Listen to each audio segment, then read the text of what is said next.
Passionné, passionnant, entêtant et touchant, Emilia Pérez mérite amplement son prix du jury et son sans précédent quadruple prix d'interprétation féminine au dernier festival de Cannes.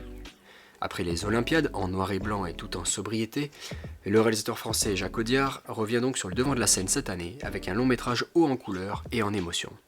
Dans un Mexique où criminalité, politique et impunité ne se distinguent que bien peu, l'avocate Rita Moro Castro est chargée de réaliser le rêve de Manitas Del Monte, un puissant chef de cartel, à savoir celui de devenir femme. Manitas, alors devenue Emilia Pérez, tente alors de reconstruire une nouvelle vie, tout en essayant de rattraper les erreurs de son passé.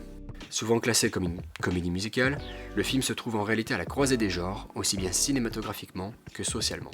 C'est indéniablement un film chanté et chorégraphié, et c'est une explosion de couleurs, de styles et de mélodies performées par des hypnotiques actrices et hordes de danseurs.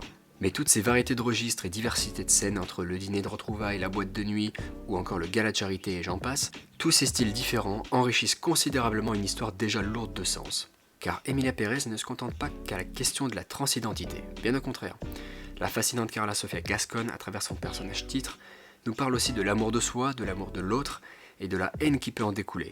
L'électrique Zoé Saldana incarne avec force ce tiraillement entre le respect de ses propres principes et le fait d'y déroger face à la réalité. L'envoûtante Selena Gomez nous expose, elle, ce désir de liberté dans un monde qui nous contraint sans cesse. Et l'attachante Adriana Paz nous rappelle que de nos blessures, nous pouvons retrouver un espoir insoupçonné. Le long métrage de Jacques Audiard traite ainsi autant d'amitié que de famille, de quête de soi que de quête de reconnaissance, tout en dénonçant avec justesse les travers de la société mexicaine, marquée par la violence, les menaces, les disparitions et la corruption. C'est un film savoureux à dévorer pour parfaire son équilibre.